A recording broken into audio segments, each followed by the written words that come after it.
On April 5, Queen Elizabeth II did something she has only had to do so many times over the course of her almost 70-year reign. She sat down and reassured us that everything was going to be okay. Well, first and foremost she was reassuring everyone in the United Kingdom and assorted Commonwealth realms, everywhere her royal light touches, if you will. But nowadays, 21st century technology being what it is, her audience is really the whole world, a world that right now obviously needs some help with keeping calm and carrying on. So, if you've ever wondered what it is that Britain's royal family is good for in this day and age, it's this.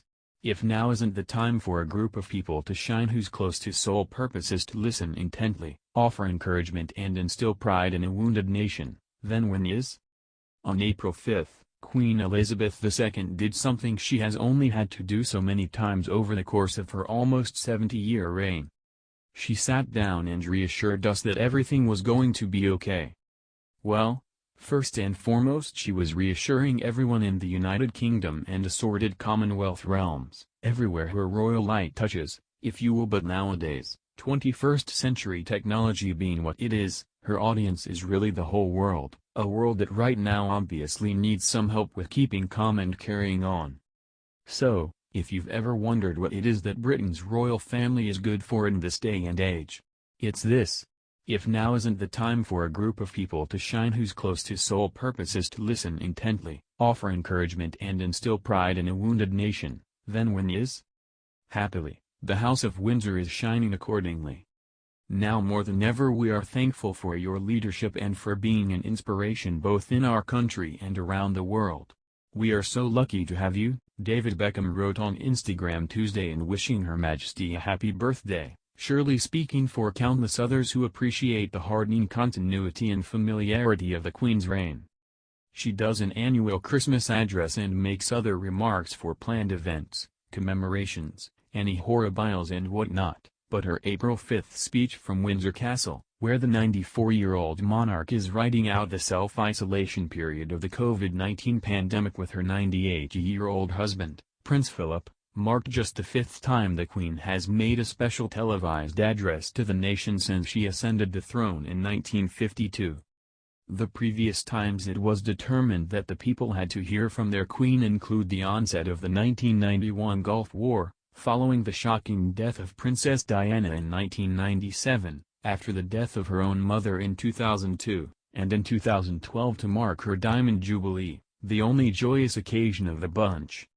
I hope in the years to come everyone will be able to take pride in how they responded to this challenge. The Queen, sporting an emerald green dress and speaking from the history-laden white drawing room in Windsor Castle, told the audience she knew was out there, and those who come after us will say the Britons of this generation were as strong as any, that the attributes of self-discipline, of quiet, good-humored resolve, and of fellow feeling still characterize this country.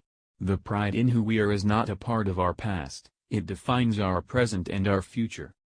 Coming of age during World War II, she gave her first radio speech at 14 during the Blitz, to reassure children across the UK that they were going to make it through. Together, the Queen would know about generational strength, hence her determination to instill a certain stoicism in her own descendants.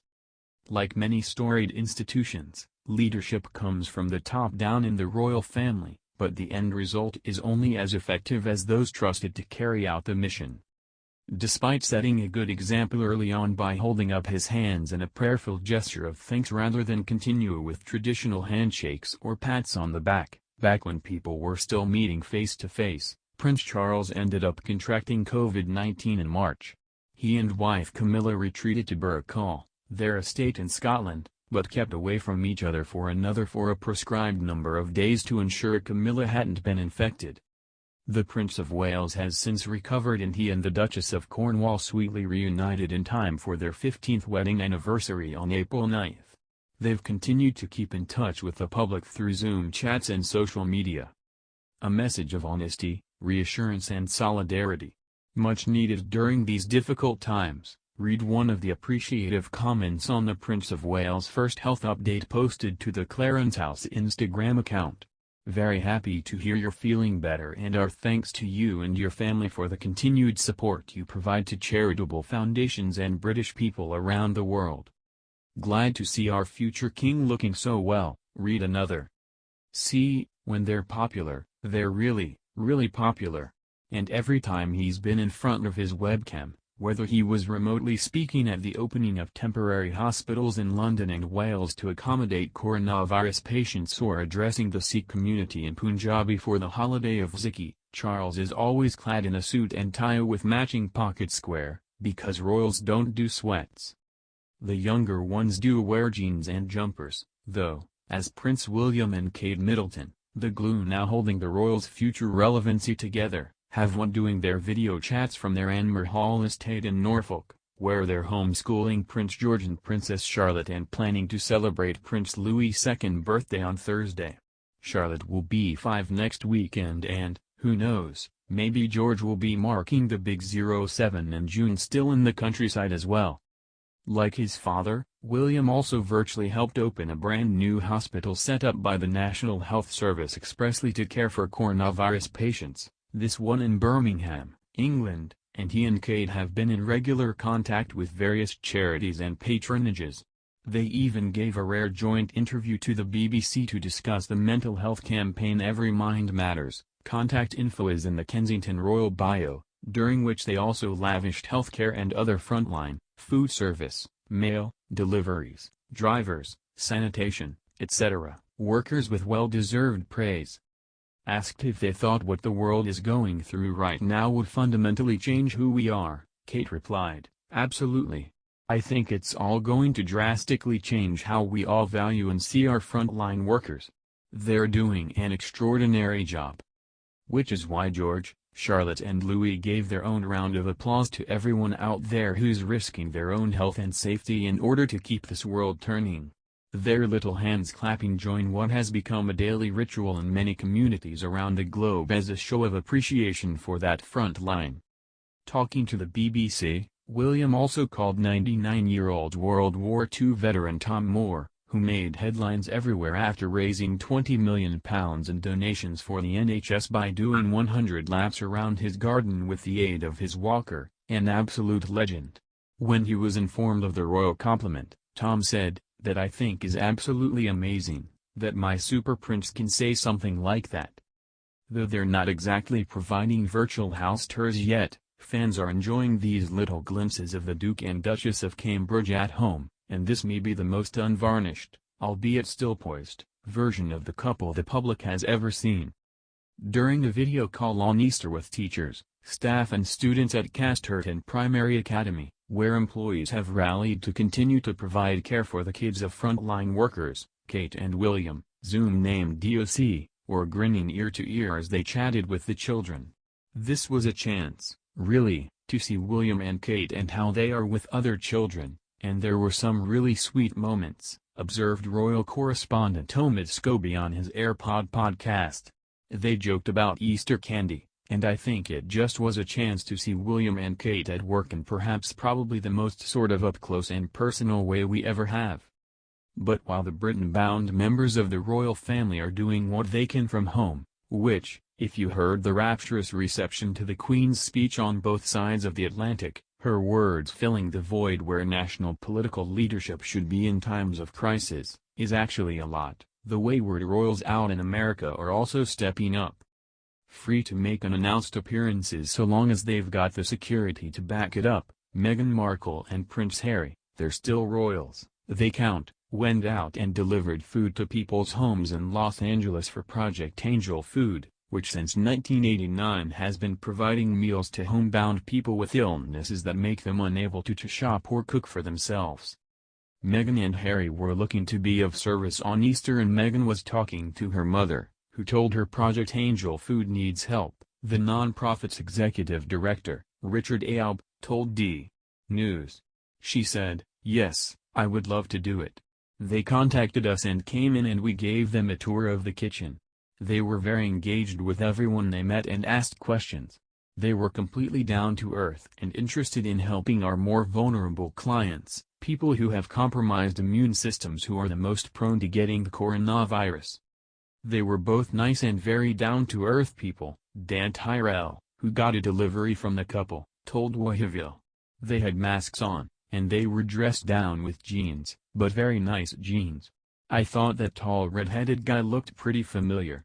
Then I saw the large black SUVs with the security guards behind them. Meghan and Harry, who as part of their agreement in stepping down as working royals are no longer using royal or their HRH and Duke and Duchess of Sussex titles as part of their philanthropic or business ventures, also announced that they'd be donating $112,000 in profits from the BBC televising their 2018 wedding to the food bank Feeding Britain. While the coronavirus pandemic and advisories from governors of states including California and New York to stay home as much as was humanly possible put an end to any and all fanfare that may have accompanied the launch of the couple's new Arch Ewell Foundation, to their credit, well, not according to members of the media who criticized them for inappropriate timing after they informed four particularly pernicious British tabloids that they would no longer engage with them. They've jumped right into doing the bit that they can while other endeavors, such as ones that might require travel, are on hold. And though no one is going to mistake them for regular people anytime soon, though wearing masks does help with that, Harry and Meghan are two people who understand, if not financial hardship, then at least what being existentially trapped feels like. They hit restart on their life together with a big move, first to Canada and then to Meghan's hometown of LA. And are only now working their way out of the one foot in, one foot out limbo they'd been navigating for months. I think it's certainly strange times. Everyone is experiencing the same thing in a very unique way, Harry said on a video chat over Easter weekend on behalf of Britain's Well Child charity. He's been a patron since 2007, which connected the prince. He's still a prince, after all, just not one on the Queen's payroll anymore, with several parents who are caring at home for children with complex medical issues. But the longer this goes on for, I imagine the harder it is for each and every one of you. Wherever possible, Harry said, it's important to enjoy the good moments in the moment, because he understands that everything can turn upside down a moment later. If morale is up, if you wake up in the morning and go, right, new day, got my whole family here, what are we going to do? Of course, Harry continued, there's that fear of what might happen, but there's so much that's out of our control and all of a sudden we've realized how small we're in the grand scheme of things. Minus the photo ops, what the royals, the full-timers in Britain and the independent contractors out in L.A. are doing from the confines of their homes isn't actually all that different from what they're normally asked to do, which is put on an unflaggingly brave face, stay positive and remind people that they have it in them to make it through. It's what they do, what the people rely on them for. And when the royal family delivers, it's always good for morale.